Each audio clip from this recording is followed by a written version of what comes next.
이 시간 함께 나누실 말씀 신약성경 갈라디아서 1장 18절에서 24절까지 말씀입니다. 갈라디아서 1장 18절에서 24절까지 말씀 저랑 한 절씩 교독하도록 하겠습니다. 그 후 3년 만에 내가 게바를 방문하려고 예루살렘에 올라가서 그와 함께 15일을 머무는 동안 보라, 내가 너희에게 쓰는 것은 하나님 앞에서 거짓말이 아니로다. 그리스도 안에 있는 유대의 교회들이 나를 얼굴로는 알지 못하고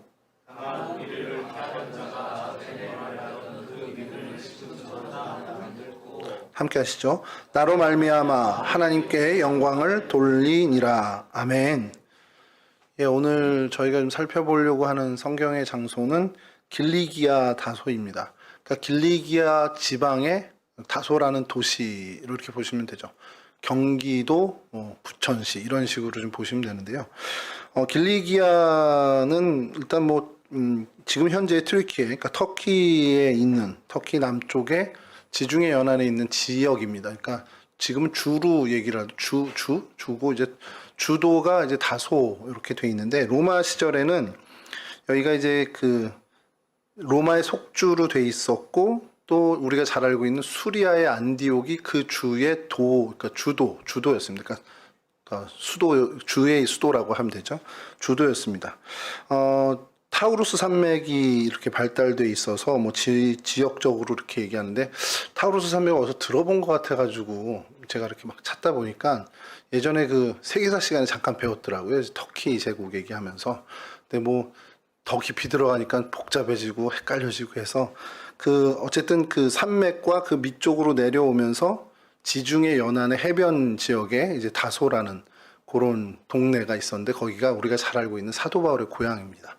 그래서 이렇게 백날 설명해 봐야 이렇게 제가 해봐야 거기가 어디야 이렇게 하실 테니까 지도를 먼저 좀 보여드리면 요거 이제는 익숙하십니다. 이제 이쪽에 팔레스틴 지역이 있고요. 가운데 이제 지중해가 있고 키프로스 우리 잘 알고 있는 지난번에 성경 인물 할 때 바울이 1차 전도 여행을 이제 갔던 그 키프로스 섬도 보이고요. 저 위쪽이 이제 터키, 지금의 터키 지역인데요. 당시 이제 로마 이제 속국이었죠. 속주였고, 그 빨간 내비게이션 표시를 해놓은 곳이 이제 다소입니다. 다소인데, 요걸 조금 확대해서 지도를 하나 더 보여드리면, 다음, 이 사진이죠. 여기 지금 표시해 놓은 거는 다소가 아니고 길리기아 게이트라고, 그러니까 길리기아 관문, 우리말로 하면 이렇게 되어 있습니다. 그리고 여기가 사실 지금 현재 이 동네에서 제일 유명한 곳입니다. 유명한 곳이고 이 길리기아 전체 어떤 랜드마크, 그러니까 길리기아 전체가 넓잖아요. 거기에 이제 랜드마크를 좀 담당하고 있는 골짜기의 그러니까 게이트, 그러니까 관문입니다. 말 그대로. 그쪽에서 남쪽으로 이제 내려오다 보면 지금 하트 모양 되어 있는 데가 다소라는 도시입니다. 이 다소를 오늘 좀 같이 좀 살펴보려고 하는데요. 이 성경에는 사실 이 길리기아라는 곳은 사도행전에서 한 7번 정도 언급이 되고요. 갈라디아에서 오늘 저희가 읽은 이 본문에 딱 한 번 등장합니다. 그래서 한 총 8번 정도 성경에서 이제 언급이 되는 그 명칭이고, 그 다음에 다소는 사도행전에서 저 의외로 많이 나올 줄 알았는데, 그 사도 바울이 다소 사람이니까 다소에 대해서 좀 많이 나올 것 같은데, 사도행전에 딱 5번만 이제 언급이 돼요. 이 지역이 사실 초대교회의 특히 이제 선교사적으로 보면 굉장히 중요한 거점이기도 한데, 안디옥 못지않게 중요한 지점인데, 이렇게 성경 자체는 이렇게 많이 등장하지는 않습니다.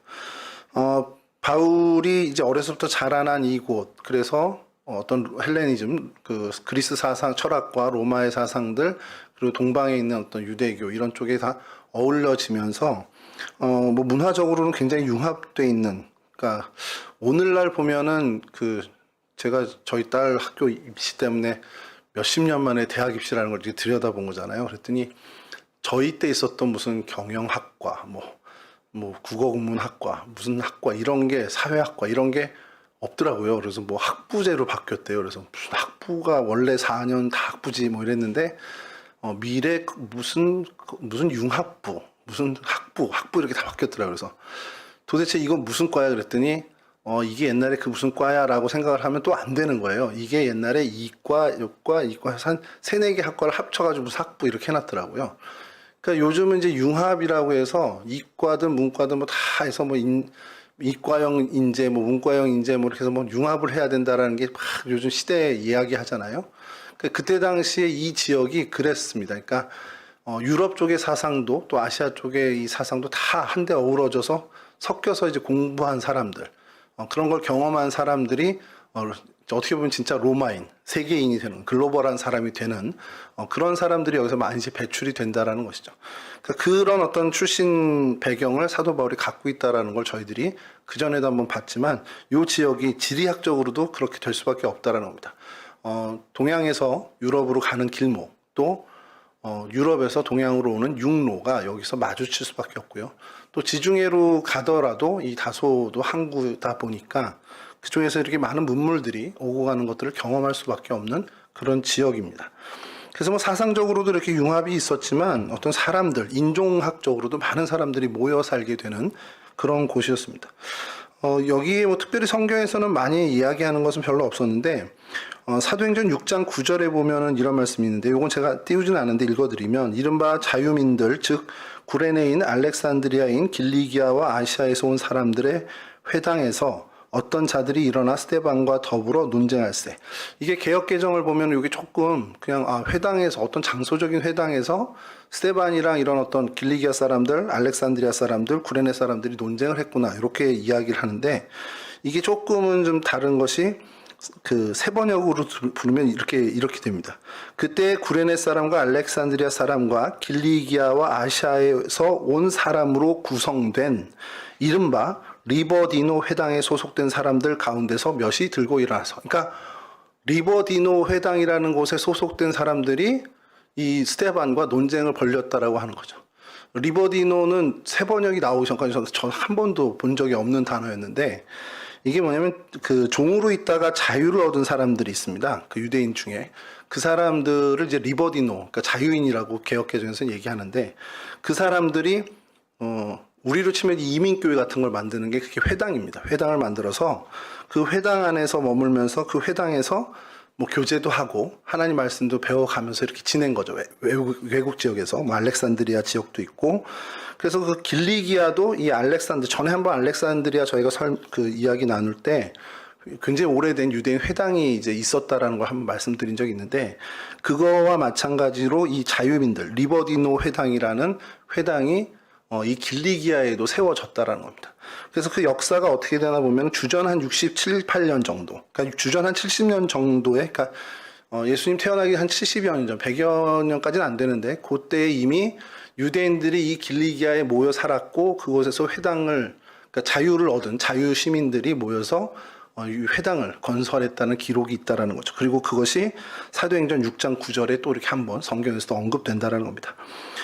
이후에 뭐 바울이 회심한 다음에 전도 여행, 이제 선교 여행이라고 하는 2차 선교 여행 때 다시 여기를 방문하는 것이 이제 뭐 사도행전 15장 예루살렘 공회의 이후에 이제 그 기록이 한번 또 나오고요. 또 오늘 본문에서는 회심한 직후에 또 이 길리기아를 방문했다라는 고향 땅을 방문했다라는 것을 성경에서 저희가 좀 보게 됩니다.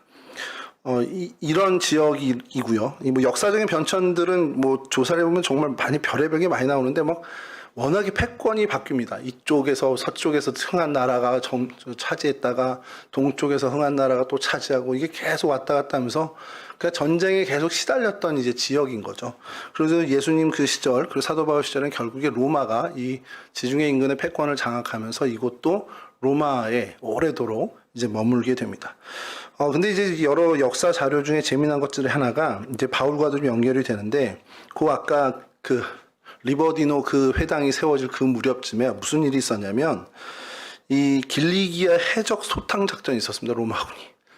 이게 무슨 정식 명칭은 모르겠어요. 근데 해적 소탕 작전이라고 나와서 이게 무슨 영화 제목도 아니고 이렇게 해놨나 그랬는데, 해적들이 이제 많은 거예요. 그 물류들이 왔다 갔다 하고 또 산지가 또 험한 곳이니까 산적도 있고 바닷길에는 또 해적도 있고 그래서 산적과 바다의 해적을 다 소탕하기 위해서 로마군이 작전을 펼치게 됩니다.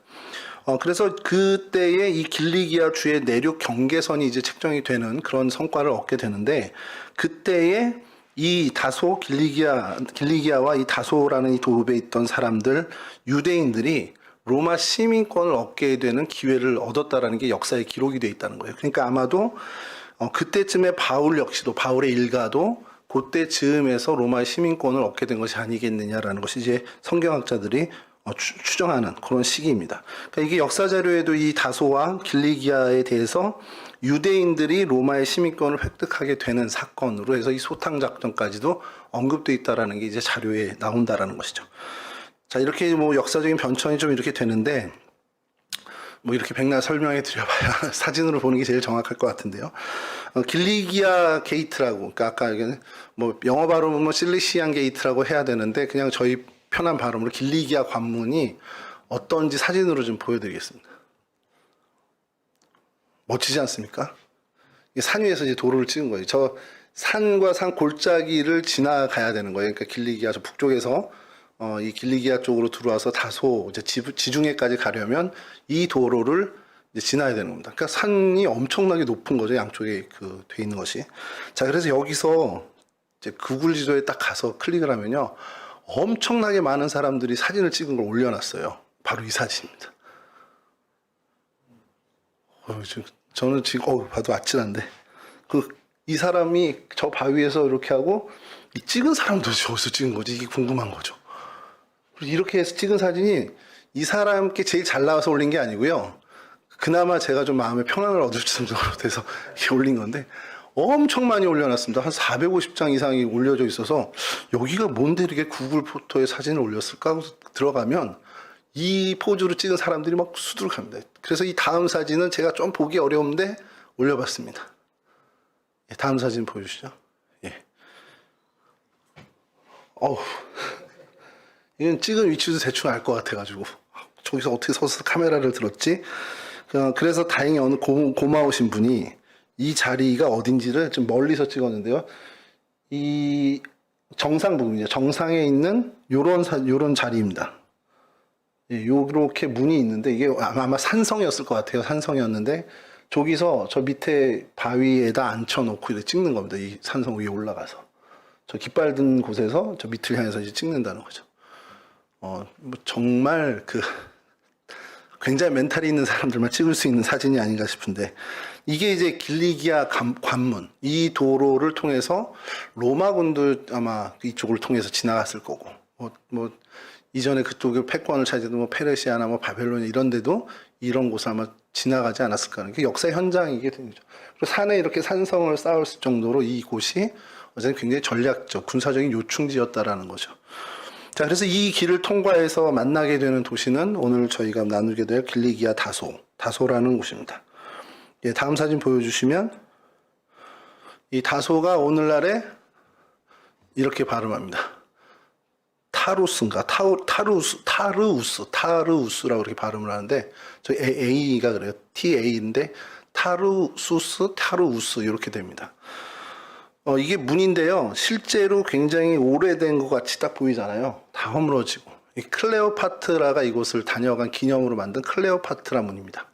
그래서 클레오파트라 게이트라고 불리기도 하는데 이쪽에 거주하는 아직도 거주하는 이제 기독교인이나 이런 사람들은 바울이 이 문을 거쳐서 다소에 들어왔다 해서 바울의 문이라고도 이제 부른다라는 거죠. 그래서 여기에 이제 이 시의 간판, 저희도 보면 서울에 보면 서울 이렇게 I love 서울 해가지고 이렇게 뭐 간판 큰 게 세워놓은 거, 뭐 어떤 랜드마크 같은 데 이렇게 세워놓은 것처럼 이 다소에 이곳이 이 지역의 랜드마크가 됩니다. 그래서 이렇게 세워놓고 그 뒤편에서 이제 또 이제 반대편에서 찍은 사진이 다음 사진인데요. 이거 완전히 이제 허물어진 것을 그대로 잘 보존하고 있습니다. 복원하지는 않고 이대로 좀 놔두고 있더라고요. 자, 그래서 그 시내로 들어가면 시내 광장의 풍경이 이렇습니다. 다음 사진 보여주시면 그냥 도시가 그냥 약간 유럽 느낌도 나고 뭐 유럽이 또 아닌 뭐 아시아 느낌도 좀 나는, 뭐 저도 트리키에는 가본 적이 없습니다만 약간 좀 되게 독특한 분위기를 갖고 있다. 블로거들은 다 그렇게 올렸더라고요. 한 10명이면 9분이 다 뭔가 좀 분위기가 유럽 같지도 아시아 같지도 않은 좀 전혀 새로운 이제 분위기다라고 이제 올려놓고 시내의 어떤 모습들을 또 하나 올린 것이 보여드리면 다음 사진 보시면 이렇게 이제 주거 지역이 많이 개발된 것 같지는 않은데 또 전혀 개발이 안 됐다고 하기도 뭐한 어떤 그런 분위기의 모습입니다. 자, 그런데 여기가 사도 바울의 고향이잖아요. 튀르키예도 뭐 정확히 이제 뭐 이제는 자본주의 경제 체제를 수용해서 자본주의화 돼 있으니까 돈을 버는 거에 대해서 이제 민감한 거죠. 그러니까 예민하고 또 개발도 잘합니다. 사도 바울이 여기서 태어났대요. 여기서 자랐대요. 이게 돈벌이가 될까요, 안 될까요? 전 세계 인구의 어쨌든 4분의 1은 캐톨릭, 뭐 기독교 다 포함해서 기독교인이니 이게 장사가 될 걸 너무 잘 알았나 봅니다. 그래서 공원을 지었는데 바울 공원입니다. 폴 파크라고 해서 다음 보여주시면 예, 여기가 이제 바울 공원 입구, 그러니까 입구가 여러 군데 있는데 이제 기념관 쪽 입구입니다. 이게 그래서 바울 기념교회입니다. 바울 기념교회야 뭐 널렸잖아요. 저희 뭐 바울이 거쳐갔던 데마다 다 바울 기념교회가 있지 않습니까? 그러니까 여기는 근데 태어난 곳이잖아요. 뭔가 좀 달라야 되지 않겠습니까? 제가 여기 다산 신도시 저희 남양주에 생겼잖아요. 왜 다산이 정약용의 다산이더라고요. 저 전혀 생각을 못했는데 전 신도시라 많은 사람들을 많은 아이를 출산해라 해서 다산이라고 지었나 처음에 생각을 했는데 제 생각은 전혀 다르게 정약용 그 다산을 붙였더라고요. 그래서 뭐 억지로 뭐 껴맞췄어요. 다산 뭐 정약용이 활동했던 뭐 어떤 뭐 그런 게 있더라고요. 그래서 제가 거기 있는 예전에 그 황상덕 목사가 그쪽에 살고 있는데 물었더니 막 자기도 설명을 들었는데 모르겠다는 거예요. 근데 여기 여러분 약수동 쪽에 가면은 그 동 이름을 바꾼 데가 있습니다. 다산동으로 바꾼 데가 있어요. 거기도 출산의 다산이 아니라 정약용 다산. 그래서 서울에 거주할 때 다산이 기거했던 집이 그 동네에 있었나 봐요. 그 남산 자락 아래. 그래서 거기가 다산동으로 됐더라고요. 그래서 다산 어린이집 있고 다산 무슨 뭐가 있고 그래서 다산 주민센터. 그래서 여기가 왜 저는 어렸을 때 처음 들어본 거니까 서울에서 오래 살았지만 다산동이라는 데가 있어. 근데 이렇게 이름을 붙이는 거죠. 거쳐만 가도 이름을 막 붙이는 거잖아요. 정약용의 고향에는 또 없겠습니까? 거기가 더 메인이 되겠죠. 이 소아시아 여러 군데 사도 바울의 1, 2차, 3차 또 로마에 압송되는 그 모든 여정이 성경에 기록된 대로 거쳐간 도시마다 사도 바울 기념교회는 다 있습니다. 왜 있을까요? 깊은 신앙심으로 여기를 기념하자라고 있겠지만 정말 많은 경우가 돈이 되거든요. 사도 바울이 여기서 그걸 했었대, 뭐 누구를 고쳤대, 뭐 이런. 그러니까 많은 그 신앙의 후예들 오늘날 이제 크리스찬들이 방문을 하게 되겠죠. 그러면서 그 관광 수익 때문에 이 터키라고 하면 안 되죠. 튀르키예도 이 생각이 없진 않지 않습니까? 그러니 얼마나 좋습니까? 거쳐간 거가 문제가 아니라 물론 거쳐도 갔지만 그거보다 소중한 여기서 태어나서 자란 곳이에요. 그럼 여기가 찐이잖아요. 그러니까 공원도 바울 공원을 만들고 기념교회도 만들고 이렇게 해놨는데 좀 뭔가 부족하지 않습니까? 그래도 여기가 태어난 곳인데. 그래서 여기 다음 사진 보여드리면 이게 잘 나와야 되는데 이게 세인트 폴 해가지고 세인트 폴의 이제 튀르키예어인데 세인트 폴의 생가입니다. 그러니까 이제 그 박물관처럼 이렇게 해놨는데 이제 스퀘어란 뜻을 갖고 있는 단어예요. 터키 말로. 근데 이렇게 해서 들어가면 여기 다음 사진에 입구에 이렇게 간판이 있는데 저 누가 봐도 바울이죠. 저쪽에 바울에 대한 생가 사진과 설명 이렇게 해서 바울이 태어난 곳이랍니다. 그래서 진짜인가 보다 전 생각하고 이게 막 좀 찾아봤거든요. 그랬더니 그냥 다 추정이더라고요. 모든 게.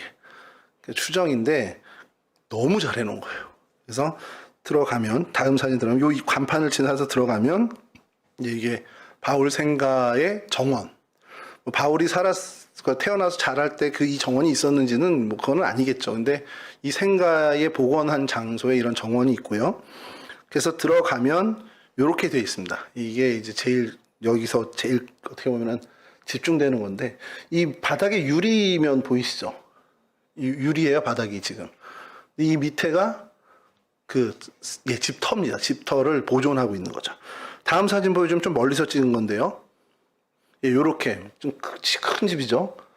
태바울보다 좀 클까요? 좀 작을까요? 그 정도 되는데 밑에 보면은 이제 다 이렇게 있습니다. 다음 사진 보여주시면 뭐 똑같은 사진이긴 한데 이렇게 있고 저기 보면은 여러분 보이십니까? 혹시 뭐라고 써있는지 세인트 폴 해가지고 그다음에 폴즈 마지막에 웰이라고 되어 있습니다. 우물입니다. 우물. 무슨 우물일까?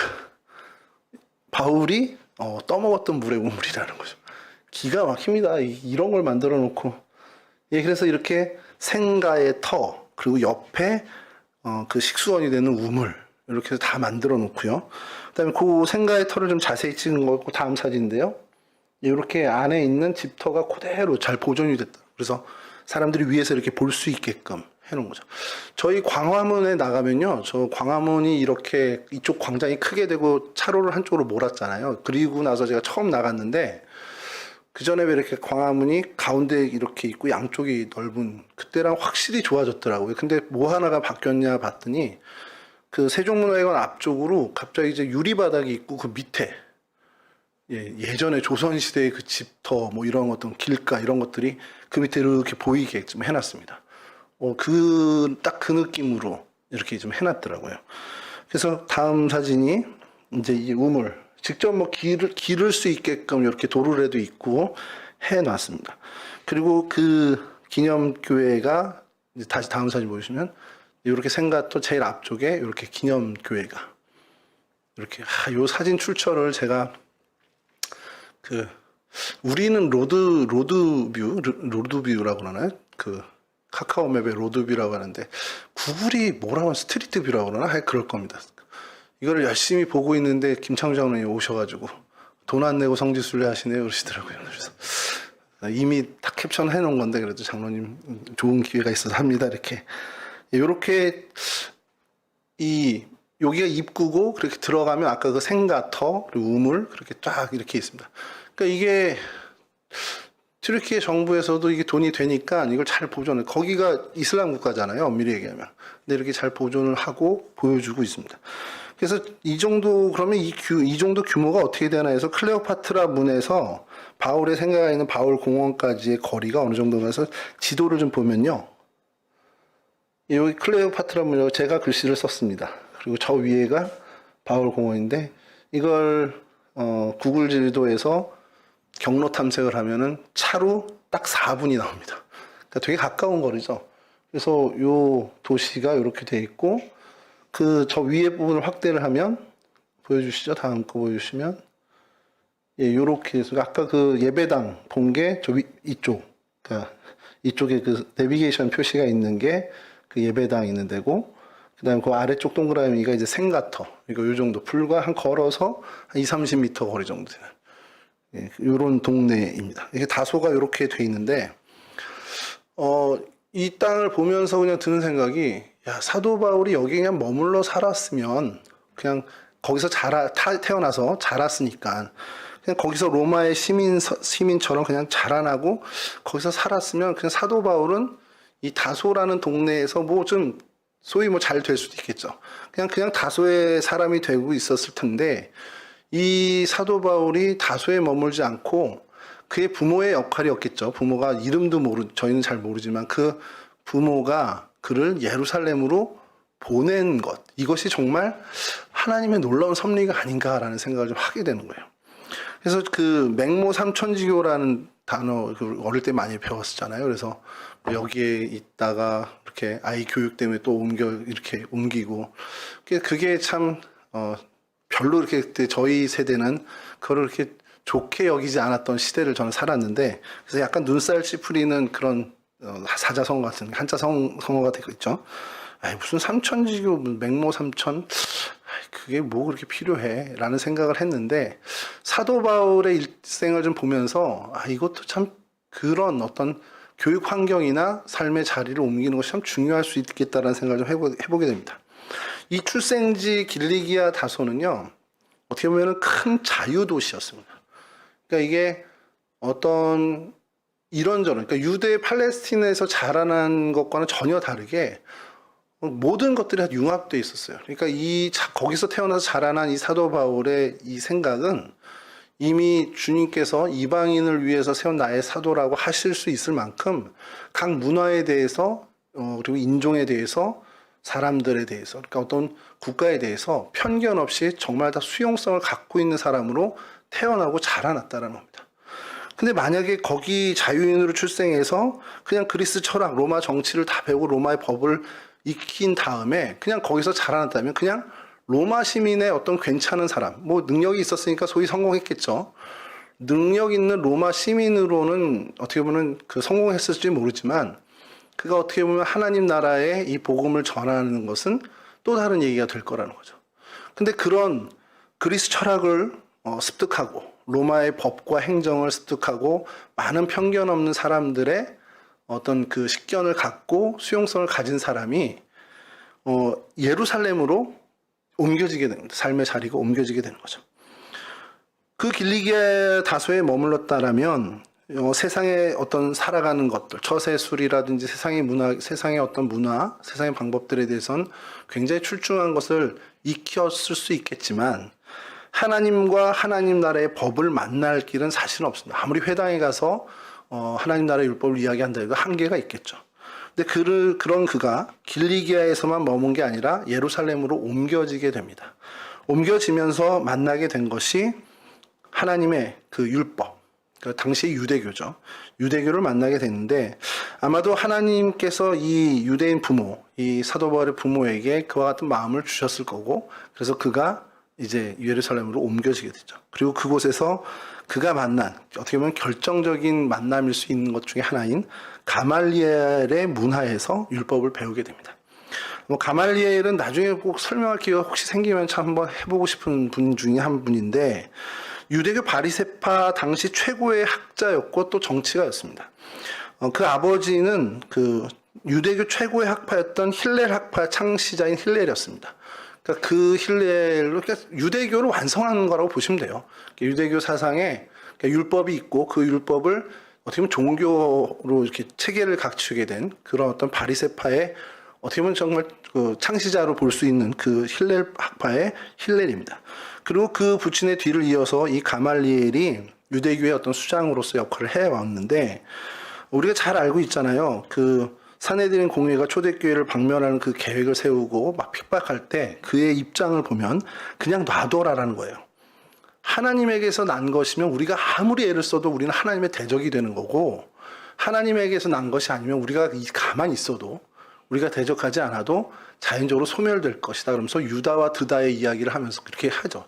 굉장히 현명한 사람이라는 것을 성경에서 다시 한번 얘기하는데 전승에 의하면 그가 훗날에 예수 그리스도를 영접하게 됐다라는 기록이 있습니다만 여하튼 그 길리기아를 벗어나서 예루살렘에 와서 이 가말리엘을 만나고 그 수하에서 하나님 나라의 법, 율법을 정말 심도 있게 배우면서 하나님을 알게 되고 계시된 하나님의 말씀 율법도 정말 깊이 있게 공부하는 기회를 얻게 됐다는 거죠. 어떻게 보면 다양한 문화를 다 품고 헬라의 철학도 어떻게 보면 배울 만큼 배우고 로마의 법과 행정 정치까지 다 하며 많은 민족에 대해서 그 편견 없이 수용성을 가진 그 바울이 이제 길리기아에서 예루살렘으로 와서 하나님 나라의 율법까지도 그러니까 하나님 여호와 하나님까지도 알게 되는 굉장히 중요한 기회를 얻게 되었다라는 겁니다. 자, 그런데 여기서 머문 게 아니고요. 그를 하나님은 또 그의 삶의 자리를 옮기십니다. 예루살렘에 갇혀 있지 않게 하시죠. 예루살렘의 그 종교, 율법 종교, 이것은 하나님의 뜻과 하나님의 어떤 그 성품과 하나님에 대해서는 정말 잘 알게 되고 또 하나님께 가까이 나가게 뭐 하는 어떤 기회는 줄 수 있지만 하나님의 뜻을 온전히 준행하는 데는 또 부족한 자리가 예루살렘이라는 겁니다. 왜냐하면 하나님의 뜻은 예루살렘에만 머물지 않으셨기 때문에 그래서 하나님이 그의 삶의 자리를 옮기시는데 바로 수리아, 구약에서는 아람이라고 불리는 이 다메섹으로 보내시는 거죠. 목적은 하나였습니다. 이 유대교의 위협이 되는 그리스도 당을 다 핍박하기 위해서 색출해내기 위해서 가는 거였죠. 근데 그 어떤 일이 벌어지는 우리가 잘 알죠. 길리기아를 떠나서 예루살렘에서 또 어느 정도 갖추고 또 예루살렘에서 이제 갖췄을 때 하나님이 그 준비된 그를 다메섹으로 옮기면서 그를 주님, 부활하신 주님께서 만나 주십니다. 길리기아를 떠나고 예루살렘을 나와서 다메섹에 갔을 때에 드디어 예수 그리스도를 만나게 되고 영원한 진리를 알게 된 사람이 됐죠. 그리고 그 이전의 행보들, 그가 걸어왔던 그 모든 일들이 예수 그리스도를 만나게 됨으로써 의미가 있는 일들이 되는 겁니다. 헬라의 철학, 로마의 법과 행정들, 그리고 많은 사람들을 수용하는 수용성들, 편견 없는 인종에 대한 생각들, 그 모든 것들과 하나님 나라의 율법과 하나님 나라의 법들을, 이런 모든 그가 갖춰왔던 것들이 이제 다메섹 도상에서 예수 그리스도를 만남으로 인해서 의미 있는 도구들로 바뀌게 되더라는 거죠.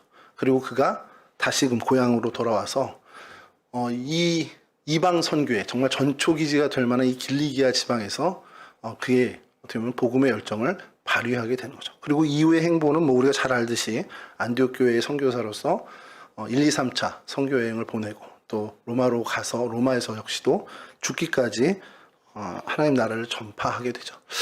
이런 어떤 사도 바울의 이야기를 보면서 이 길리기아와 이 다소가 참 중요한 역할을 갖고 있구나, 의미 있는 자리겠구나라는 생각을 하게 됩니다. 예전에 배웠던 건데 제가 이론의 이름은 모르고 그 내용만 좀 기억했던 게 8대2로 해가지고 전체를 움직이는 건 한 20%의 사람이라는 얘기. 그래서 얼마 전에 담임 목사님 또 설교 중에서도 30, 40, 30 얘기를 하시는데 그게 계속 생각나는 거예요. 그래서 막 폭풍 검색을 했죠. 폭풍 검색을 했더니 기억났습니다. 파레토, 사회학자 파레토가 파레토의 법칙이라는 것을 이야기했습니다. 그래서 뭐냐면 전체의 100%를 좌지우지하는 건 20%라는 거예요. 그러니까 극성맞은 20%죠. 그러니까 댓글도 그렇습니다. 전체 사람들은 다 침묵을 하는데 한 20%의 사람들이 막 의견을 올리면 그게 여론이 되는 거예요. 그리고 이 파레토의 법칙이 또 하나 적용되는 것이 재미난 것이 우리나라 백화점도 딱 들어 만든다 그러는데요. 백화점 전체 매출의 80%를 상위 고객 20%가 다 합니다. 이거 뭐 전 세계 어떤 부의 분배도 비슷한 수치로 가는데 이게 뭘 얘기하냐면 이 소수들이 움직이는 것으로 인해서 전체가 다 끌려온다는 건데, 근데 이게 중요한 이 법칙에 중요한 것이 하나 있습니다. 그게 이 사건이나 어떤 것의 중간이나 후반에 이루어지면 20%는 안 된다는 거예요. 언제 되냐? 모든 것의 초기에. 그러니까 일이 진행되는 초창기에 이 20%의 움직임으로 인해서 전체 흐름이 바뀐다라는 거죠. 근데 이걸요, 어느 선교학자분이 그리스도교, 그러니까 기독교의 초대교회 선교에 대해서 이제 이것을 좀 적용을 해본 겁니다. 기독교의 어떤 이 복음화, 세계화가 예수 그리스도 부활 승천 이후 한 100년, 200년이 지난 다음에 시도했으면 안 됐을 거라는 거예요. 예수 그리스도의 부활 승천이 있고 그 세대들이 흩어져서 이방 선교에 나서지 않았었으면 이게 이루어지지 않았어요. 그 초창기의 소수지만 20%도 안 되는 사람들이었겠죠. 그들이 그 초창기에 이것을 주도하지 않았다면 그냥 유대 안에 머문, 팔레스틴 안에 있는 지역 종교로밖에 머물지 않았을 거라는 얘기를 하는 겁니다. 그러니까 이것이 세계적인 종교로 사실은 발돋움하게 된 것이 초반에 결정이 나는데, 그 초반에 결정 나는데 그 분위기를 이끈 건 누가 뭐해도 부인할 수 없는 게 사도 바울이었다는 거예요. 초창기에 그 첫걸음에 이 사도 바울이 기꺼이 이 부분들을 감당했기 때문에 이 기독교의 역사가 세계화의 역사로, 세계화가 될 수 있는 굉장히 중요한 어떻게 보면 걸음을 띄게 됐다라는 것을 이야기합니다. 복음이 팔레스틴 지경을 넘어서 언어를 달리하는 문화, 그곳, 또 문화를 달리하는 그 이방 지역, 인종이 다른 이방 사람들 그 선교를 이룰 수 있었던 건 이 선교 초기에 이 바울과 같은 인물들이 이방 선교에 대해서 초석을 놨기 때문이라는 것을 사실 저희도 부인할 수가 없다라는 것이죠. 초대교회 선교 이 위기, 어떻게 보면은 핍박이 다가오고 그래서 어떻게 보면 소멸될 수도 있는 그런 상황이었는데, 이 길리기아 다소 출신의 한 유대인이 이 그리스도인의 어떤 그 그리스도 교회의 멸절에 손을 대고 그것에 주도하던 사람이 갑자기 어떻게 보면 변화돼서 정말 그 복음을 세계에 퍼뜨리는 그 이방의 그 복음의 확장, 하나님 나라의 지경의 확장에 어떻게 보면 쓰임 받는 사람이 되었다라는 것. 이게 굉장히 큰 의미를 준다라는 것이죠. 근데 그것이 바로 이 길리기아 이 지역에서 사실은 그 판가름이 났다라고 이제 보는 겁니다. 선교학적인 관점에서는요. 초대교회의 많은 핍박, 특히 이제 사도 바울 이제 전에 사울이 주도했던 그 핍박들, 굉장히 전략적으로 했다라는 기록들을 좀 확보를 했다 그러더라고요. 그 길목, 그 그리스도인들이 예루살렘을 떠나서 퍼져가는 그 길목 모여 사는 도시마다 이 사도 바울이 전략적으로 가서 다 회파를 하고 어떻게 보면 핍박을 하고 소멸을 시켰다라는 거죠. 그리고 그 총 세력이 사실은 이 길리기아 지역에 안디옥과 그리고 다소 이 길리기아 지역에 모여 있다라는 것을 듣고 이제 그 다메섹을 향해서 나아가서 다메섹을 거쳐 이제 길리기아, 안디옥, 길리기아를 다소를 거치는 그 여정으로 핍박을 하기 위해서 이제 떠나게 된 거죠. 그 어떻게 보면은 바울 스스로도 이야기했지만 괴수 중에 괴수 같은 그가 핍박을 위해서 달려오는 그 걸음을 하나님이 완전히 바꿔주셨다는 거죠. 방향을 완전히 전복시켜 버립니다. 그리고 그것이 그 기독교 초기에, 초대교회 초기에 이방 선교의 큰 틀을 마련하고 그래서 세계적인 종교로 발돋움할 수 있게 하셨다는 것이죠. 우리나라 그 선교회도 마찬가지예요. 저희 나라 초기 선교회도 사실은 초반에 그 사회, 국가를 걱정하던 우리나라를 정말 아끼던 지식층, 식자층들이 새로운 이 기독교 사상, 이 종교에 대해서 이것이 정말 민족을 구원할 수 있는 사상이다라는 확신을 가지고 초반에 정말 불일 듯 일어나는, 그리고 평양 대부흥운동 같이 정말 많은 민초들의 어떤 그 확산으로 인해서 초기에 사실 승부가 났다라는 겁니다. 근데 이것이 이스라엘 사람들이 그 팔레스틴 지역 가나안 땅을 정복하는 그 과정에서 사실 이 법칙이 좀 어느 정도 적용이 되는 것이, 요단을 건너서 여리고 성을 처음 무너뜨리는 그 첫 단추를 깨는데 아무것도 할 수 없어 하나님만 의지하게 됩니다. 그래서 정말 철저하게 하나님께 순종하는 모습으로 가나안 땅의 첫 걸음을 걷게 되는 거죠. 그러니까 여러 가지 뭐 전략을 세우고 이제 동쪽부터 치자, 아니면 뭐 북쪽에서 내려오고 니네는 남쪽에서부터 그래, 이런 전략으로 만약에 그 첫 단추를 깼다면 시종일관 그들은 자신들의 전략과 전술로 이어나갈 수 있었겠지만, 초반 첫 단추를 어떻게 했느냐? 하나님이 말씀하시는 그대로 그냥 말씀에 순종하는 것으로 이 여리고성을 무너뜨렸다는 거예요. 그러니까 어느 성경학자는 그 얘기를 합니다. 하나님 말씀에 철저히 순종해서 여리고성을 무너뜨린 경험이 이들에게 얼만큼 크게 농축이 되었냐?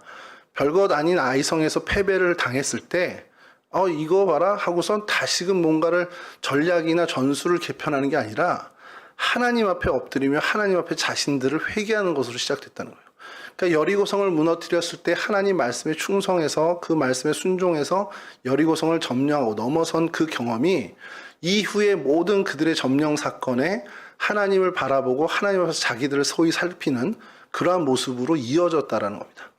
그러니까 여리고성을 하나님 말씀에 어떤 순종하는 것이 아닌 자신들의 전략과 조금 자신들의 어떤 기여로 이렇게 했다면 아이성에서의 그 패배에 대해서 아간을 찾아내는 그런 자기 회개의 그런 길은 걷지 않았을 수도 있다라는 가정들을 한다는 거죠.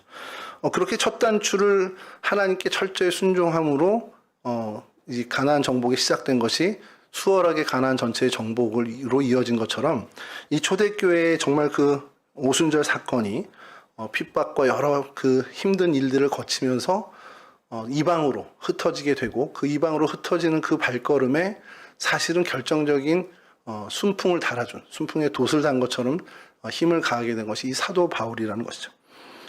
그 사도 바울이 전략적으로 또 오늘 갈라디아서 1장에서 본 것처럼 이 수리아 지역, 이 길리기아 지역을 이 선교의 전초 기지로 삼았다라는 것을 저희가 좀 보게 된다는 겁니다.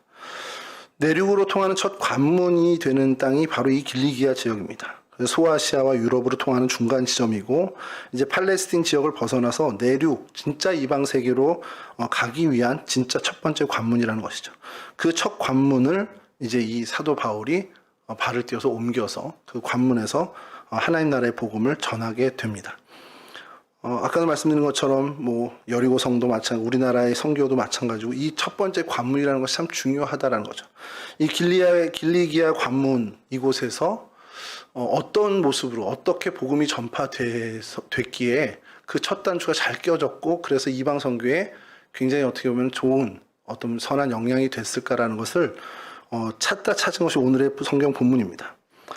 갈라디아서 1장 18절에서 24절에 21절에 제가 좀 읽어드리면, 그 후에 내가 수리아와 길리기아 지방에 이르렀으나, 이제 사도 바울이 이곳에 와서 본격적으로 하나님의 말씀을 좀 전하고자 합니다. 예수 그리스도의 복음을 전하고자 하는데, 그때 사람들이 이제 그 사이에 소문이 난 것이 우리를 핍박하려던 그 박해하던 자, 그러니까 얼굴은 모르는 거예요. 이름만 듣고 사울이라는 사람이 있는데 우리를 박해하던 그 사람이 지금은 믿음, 우리의 복음을 전한대. 이게 이제 소문이 퍼진 겁니다. 이 길리기아에 도착했을 때 이 길리기아의 관문에 그와 같은 소문이 퍼지게 된 거예요. 그러니까 사실은 길리기아 그 다메섹 사건, 사도 바울의 어떤 그 사건이 없었다면 그냥 길리기아에서도 회당이 세워지고 유대 사람들이 그냥 거기서 모여서 그냥 우리끼리 그냥 예배드리고 어떤 그리스도, 그러니까 유대인 크리스찬들이 그냥 교회를 세우고 지내는 정도로 끝냈을 수도 있었을 겁니다. 근데 그들 사이에 이러한 소문이 퍼지면서 사도 바울이 그러니까 그때는 사울이 도대체 누구냐? 그 사람이 어떻게 되냐? 근데 그 역할의 중요한 것 중에 하나가 이와 같은 소문으로 인해서 그들이 어떻게 했냐? 하나님께 영광을 돌리더라는 거예요. 이게 굉장히 중요한 핵심이라는 겁니다. 바울의 행보가 소문이 났죠. 예루살렘을 비롯한 초대교회 공동체마다 이 소문을 다 듣게 됩니다. 특히 이 길리기아 지역에 있는 유대교 공동체에도 이 소문을 듣게 되죠. 처음에 누구보다 앞장서서 그리스도인을 핍박하던 이 사울이란 사람이 뭔지 모르지만 변화되어서 누구보다도 헌신적으로 예수를 그리스도라고 전하는 복음을 전하고 있더라는 거예요. 뿐만 아닙니다. 이 사람에게서 여러 능력이 발휘되는데 이방 신들이 제압되기도 하고요. 선한 능력이 막 발휘되기도 하고 이런 소문들이 드러나는 거예요. 그리고 그 소문들이 이제 사실 또 팩트로 또 드러나게 되는 거죠. 초대교회 교인들은 예루살렘에 있는 교인들뿐만 아니라 이 소아시아 지역에 있는 초대교회 교인들은 이 사실에 대해서 충격을 받으면서도 한편으로는 감사한 마음을 갖게 된 거죠. 야, 이제 우리 그런 핍박에서 벗어날 수 있구나. 야, 그런 핍박을 하던 사람이 정말 우리의 정말 큰 힘이 되어주구나. 이런 생각을 했다는 거죠. 그러면서 그 바울의 행보에 대해서 예시 주목하게 되고 계속해서 관심을 갖게 됩니다. 그리고 그의 행보에 대해서 이런저런 얘기를 들으면서 막 칭송을 하게 되죠. 야, 세상에 이런 일이 벌어졌대. 사울이라는 사람이 이렇게 우리 편이 돼서 이렇게 복음을 위해서 헌신한대.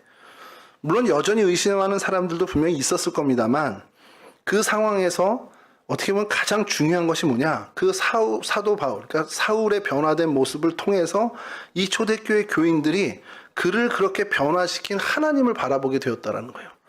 말씀드린 것처럼 23절, 24절 오늘 본문을 읽어드리면 다만 우리를 박해하던 자가 전에 멸하려던 그 믿음을 지금 전한다 함을 듣고 나로 말미암아 하나님께 영광을 돌리니라. 사도 바울이 이 얘기를 또 들은 거예요.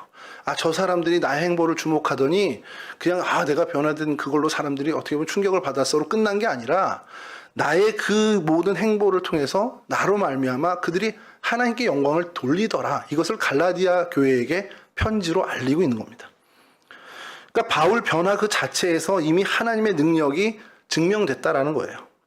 우리 가끔 그런 생각하죠. 내가 예수 믿고 변화돼서 하나님이 나에게 맡기신 그 놀라운 사명을 내가 막 이뤄내는 거예요. 그럼 그 사명이 이루어지는 일을 통해서 많은 사람들, 그 사명에 관련된 많은 사람들이 큰 유익을 얻고 그래서 그게 공동체의 어떤 역사가 바뀌고 공동체 행보가 막 어떤 선한 쪽으로 바뀌어 나가고 뭐 더 나가서 이 나라 이 민족이 막 정말 하나님 앞에 회개하고 이런 그런 걸 기대합니다. 그냥 어렸을 때는 그런 생각을 하죠. 뭐 국가까지는 아니더라도 여하튼 내 가정, 그리고 내가 속한 공동체에 내가 하나님께서 내게 맡겨주신 그 사명을 잘 감당하는 것으로 인해서 그 사명이 성공적으로 잘 이루어지는 것으로 인해서 많은 내 공동체의 지체들이 유익을 얻고 내 가정이 변화되고 내 삶이 바뀌는 어떤 그런 놀라운 성과를 우리는 기대합니다. 근데 진짜 중요한 건요, 그 성과가 아니라는 거예요. 사도 바울의 놀라운 성과가 중요하죠. 근데 그게 뭐 의미 없다는 게 아니라, 근데 이 사도 바울은 자신의 그 복음 전파의 성과보다 더 크게 중요시하게 여긴 게 뭐냐? 그 변화된, 사도 바울의 변화된 그 모습. 그러니까 우리로 치면 우리가 정말 예수님을 제대로 만나게 되고, 그래서 우리가 뭐 사명을 받게 되고, 그래서 뭐 어떤 사명을 행하는 그 일이 아니라, 내가 주님을 만나서 내가 이미 변화되는 그 자체, 내가 달라지는 것, 그것으로 인해서 하나님은 이미 영광을 받으신다는 거고, 우리 주변의 사람들은 그러한 변화된, 내가 뭘 큰 걸 해서가 아니라 저 사람이 변화됐네라는 그 하나만으로도 하나님이 영광을 받으시더라는 겁니다. 제 친구 얘기를 좀 해서 좀 죄송합니다만, 제 친구가 이제 그냥 썬데이 크리스찬으로 살다가, 우리 표현으로 나이롱 신자로 살다가 제대로 예수님을 만났어요. 진짜 제대로 만난 것 같아요. 뭐 저에게 막 너무 많은 뭐 질문 한 보따리를 갖고 와가지고 막 이렇게 하는데, 그리고 정말 진지한 신앙생활을 시작하게 됐습니다. 유아세를 받은 친구인데 갑자기 어디 가서 침례를 받고 오는 거예요. 그래서 얘가 바뀌긴 바뀌었구나. 이제 근데 정말 그 모습이 제가 보기에도 쟤 진짜 제대로 예수님 만났나 보다 이런 생각이 확신이 들 정도로 제대로 예수님을 만난 겁니다. 그리고서 시간이 어느 정도 지나서 그 친구를 만나 그 집 어머니를 좀 만나게 됐어요. 근데 그 친구가 뭐 그 시간 동안에 확 변화됐다고 해서 뭔가 큰 일을 이루지는 않을 거 아니에요. 갑자기 뭐 교회에다 뭐 어떤 사람들이 영향을 주는 것도 아니고, 사람들이 제가 바뀌었네 이렇게 정도지 뭐 이뤄놓은 것은 정말 하나도 없는데, 그 친구 어머니가 그 저희들을 있는데 얘기를 하는 거예요. 야, 예수님이 대단하긴 한가 보다, 네가 바뀐 거 보면. 근데 그 얘기가, 저희는 우스갯소리를 생각했는데 그 친구에 대해서 적용을 해도 그렇고 제 스스로에게도 적용을 해도 그렇고, 그러네. 그렇게 자기밖에 몰랐던 전교 1등 한다고 맨날 그 깝치던 그 녀석이 이렇게 낮아지고 겸손해질 수 있네? 그렇게 자기 그 계산에 정말 자기 이득의 계산이 정말 빨랐던 애가 많은 사람들을 생각하고 친구를 배려하네? 그런 어떤 놀라운 일들을 보고, 또 저도 마찬가지죠. 성격 더러운 제가 저희 어머니 표현하면 내가 이렇게 뱀같이 싸납냐 뭐 이렇게 얘기하던 제가, 어머니가 뭐라 그래도 이제는 좀 그냥 그러려니 아니 곰처럼 미련해진 것처럼, 예수님이 대단하긴 한가 보다, 네가 그렇게 바뀐 거 보니까. 그 어머니의 울림이 계속해서 제 귀에 맴도는 거는, 우리가 뭔가를 그리스도인이 되어서 하나님이 맡겨진 사명을 제대로 감당해, 물론 그것도 굉장히 중요합니다만 그것만으로는 우리는 그것만이 아니라는 거예요. 내가 변화된 그 모습 자체로도 우리는 하나님의 영광을 드러낼 수 있는 존재들이라는 겁니다. 사도 바울이 그랬다는, 사도 바울이 말씀드린 것처럼 초기 기독교 역사에 정말 큰 흐름을, 이방 선교의 어떤 큰 역할, 혁혁한 공로를 세웠고 그의 사명을 감당한 거, 그거는 그거대로 훌륭하게 칭송받아야 되는 일이지만, 핍박자에서 예수 그리스도의 복음의 일꾼으로 변화된 그 하나만으로도 당시의 모든 초대교회 사람들은 하나님께 영광을 돌렸다는 거예요. 그게 굉장히 중요한 겁니다. 길리기아 다소 출신으로, 또 이 길리기아의 그 이방 선교의 첫 관문인, 하필이면 그 첫 관문인 이곳에서 태어나서 자란 이 사도 바울이 핍박자에서 복음의 일꾼으로 변화된 그 놀라운 하나만으로도 하나님은 이미 영광을 받으셨고, 또 그 하나님 영광 받으신 것으로 인해서 이방 지역에 하나님 나라가 정말 견고히 세워져가는 일을 이루셨다는 거죠. 사도행전 15장 22절에서 23절에 이 사도 바울의 본격적인 변화를 시작으로 해서 이제 이방인들에게 이와 같은 일이 벌어집니다. 이에 사도와 장로와 온 교회가 그 중에서 사람들을 택하여 바울과 바나바와 함께 안디옥으로 보내기를 결정하니, 곧 형제 중에 인도자인 바사바라 하는 유다와 실라더라. 그 편에 편지를 붙여 이르되, 사도와 장로된 형제들은 안디옥과 수리아와 길리기아에 있는 이방인 형제들에게 문안하노라. 예루살렘 교회도 드디어 바뀌는 겁니다. 이방에 있는 교회들을 공동체로 자신들의 형제들로 인정을 하고, 그래서 정말 하나의 교회.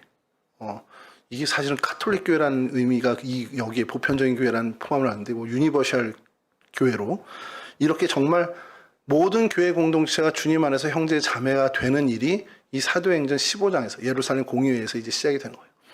이 일에 사실은 사도 바울은 혁혁한 공을 세운 사람입니다. 근데 그 혁혁한 공을 폄하하려는 것이 아니라, 그것도 정말 놀라운, 어떻게 보면은 하나님의 정말 위대한 역사이지만, 이 일이 있기 전 그가 변화된 그 하나만으로도 하나님은 많은 사람들에게 하나님의 영광을 드러내 주셨다는 것. 이 부분을 저희가 오늘날 좀 생각할 필요가 있다는 거예요. 내가 살아가면서 하나님과 친숙해지고 하나님의 사람으로 내 삶의 생활에서 조금씩 나의 삶의 태도, 신앙의 자세가 변하는 것만으로도 하나님은 하나님의 일을 얼마든지 하실 수 있다는 걸 우리가 생각할 필요가 있다는 겁니다. 내가 뭔가 하나님 앞에 큰 업적을 만들고 교회 공동체를 위해서 혁혁한 공을 세우고, 물론 해야죠. 그것도 필요하지만 그것 이전에 내가 하나님 앞에서 변화된 삶, 좀 더 진지한 신앙의 자세, 좀 더 하나님과 가까운 삶의 태도를 갖는 것, 이것에 우리가 좀 집중할 필요가 있지 않겠냐라는 겁니다. 그래서 이 길리기아 다소의 그 출신의 이 사도 바울을 보면서 다시 한번 우리가 그의 어떤 변화된 모습, 그것으로 인해서 하나님이 어떻게 하나님의 일을 하셨는지를 우리가 다시 한번 깨닫고 오늘 2024년을 살아가는 나의 삶 속에서 하나님이 나를 변화시켜서 하나님이 어떤 것을 이루실지를 기대하며 나가는 저희들이 되었으면 좋겠습니다. 이와 같은 귀한 은혜를 소유하는 은혜의 주인공들이 다 되시기를 주님의 이름으로 간절히 축원합니다.